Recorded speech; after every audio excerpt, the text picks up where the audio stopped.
잠자리 동화 모차르트.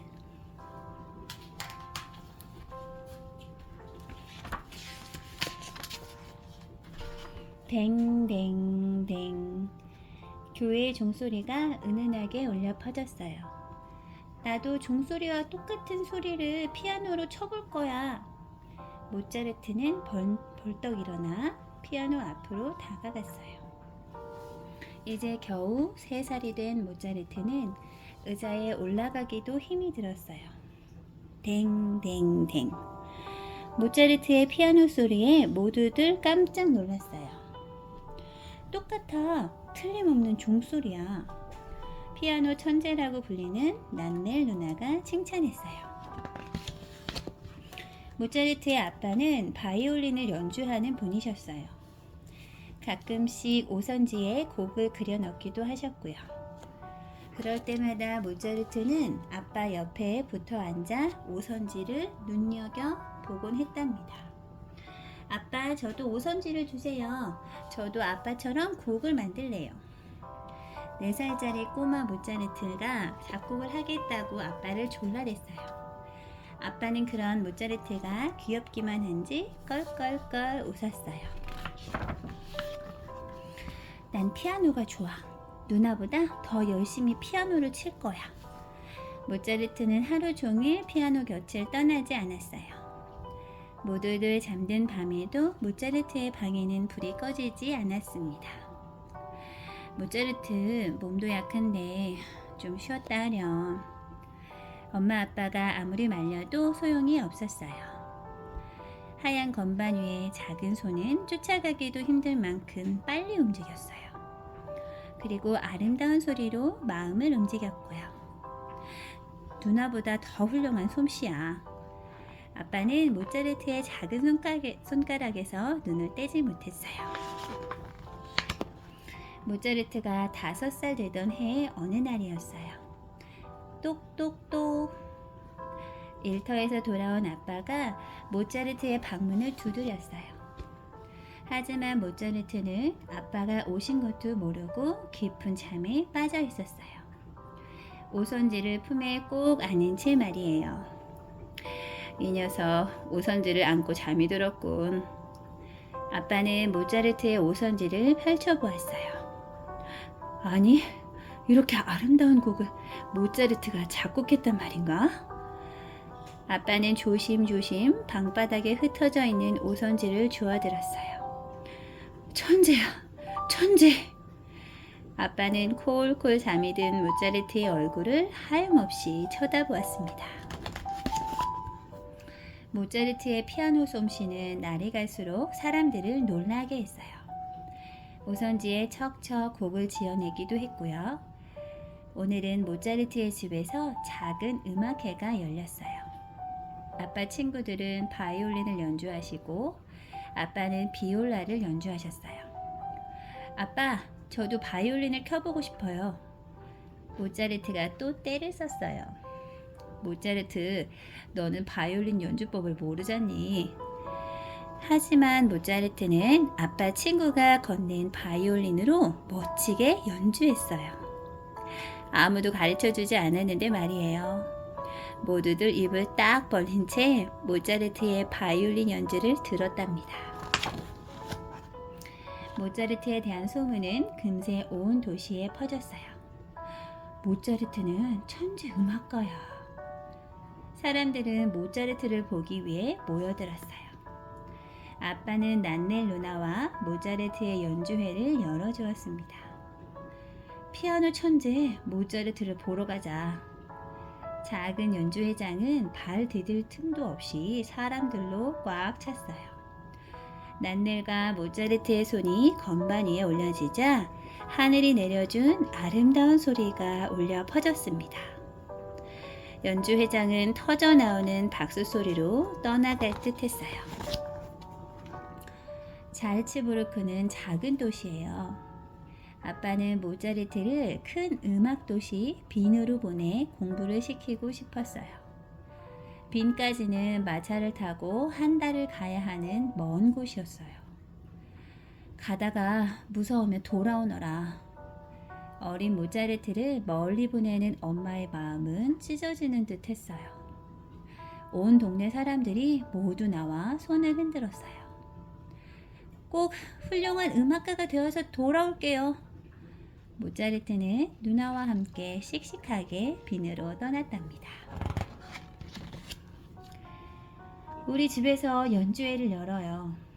빈에 도착하자마자 귀족들이 앞다투어 초청장을 보내왔어요. 모차르트는 누나와 함께 이리저리 불려다니며 쉴 틈 없이 연주회를 열었어요. 단풍이 아름답게 물든 가을이에요. 모차르트는 여왕과 공주님의 초대로 궁전에서 연주회를 열게 되었어요.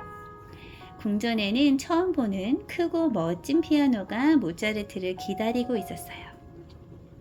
모차르트는 멋진 피아노로 아름다운 미뉴에트를 연주했어요. 너무 아름다워요. 공주님은 모차르트의 피아노 선율에 홀딱 반해버렸답니다. 미뉴에트 4분의 3박자는 아름다운 춘곡이랍니다. 짝짝짝. 어디선가 연주에 맞춰 박수 소리가 나왔어요. 모두들 박수 소리에 맞춰 들썩들썩 어깨춤을 추었답니다. 이 곡은 모차르트가 직접 만든 곡이에요. 누나가 귀족들에게 자랑스럽게 말했어요. 뭐라고? 저 꼬마가 이렇게 아름다운 곡을 만들었다고? 여왕과 귀족들은 믿으려고 하지 않았어요. 그러자 모차르트는 그 자리에서 다른 곡을 만들어 연주했어요. 이번엔 즐겁고 경쾌한 곡이었어요. 귀족들은 꼬마 모차르트를 서로 안으려고 달려들었답니다. 빈에서 이름을 떨친 모차르트는 더 큰 도시로 떠났습니다. 런던을 거쳐 파리로 온 모차르트는 이제 14살의 어엿한 소년이 되었어요. 하지만 늘 몸이 약해 걱정이었어요.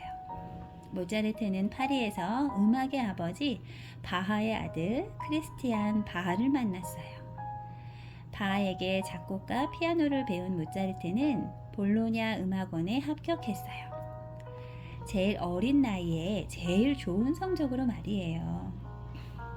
모차르트가 죽은 후 슈베르트는 그에 대한 이야기를 듣고 모차르트의 피아노 솜씨를 크게 칭찬했답니다.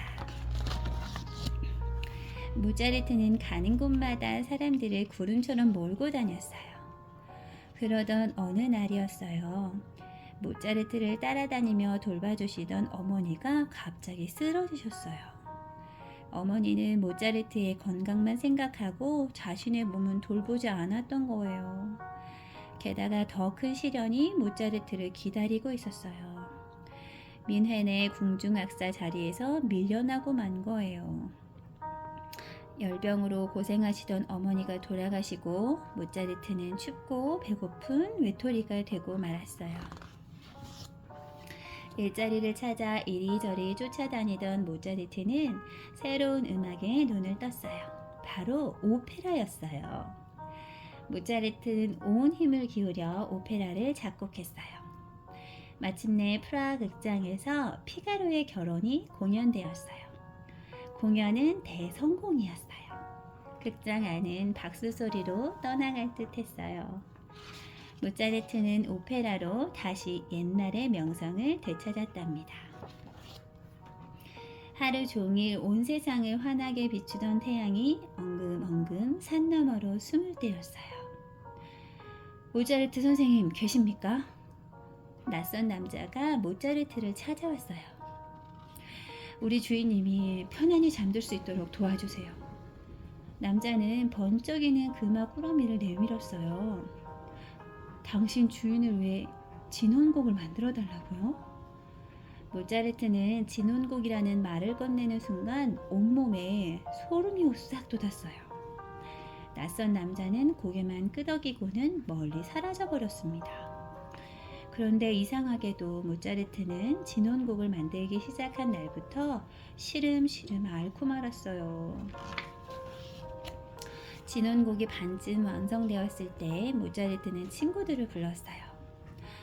이 곡을 한번 합창해주게. 친구들은 모차르트의 부탁을 들어주었어요. 신이여 영원한 평화를 주시옵소서.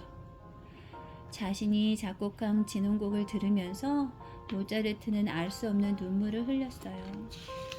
얼마 후 눈보라치는 어느 겨울날이었어요. 모차르트는 진홍곡을 완성하지 못한 채 그만 세상을 떠나고 말았어요. 그런데 관을 묻고 표시를 하지 않은 탓에 모차르트의 묘지는 아무도 찾을 수가 없었지요. 언제 들어도 가슴 뭉클한 아름다운 음악을 남기고 천재의 음악가 모차르트는 그렇게 우리들 곁을 떠났답니다.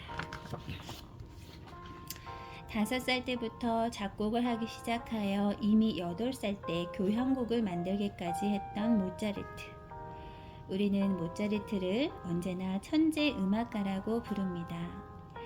그는 누구보다 천재성을 나타내며 수많은 곡들에서 그의 창의성을 마음껏 발휘했던 음악가입니다.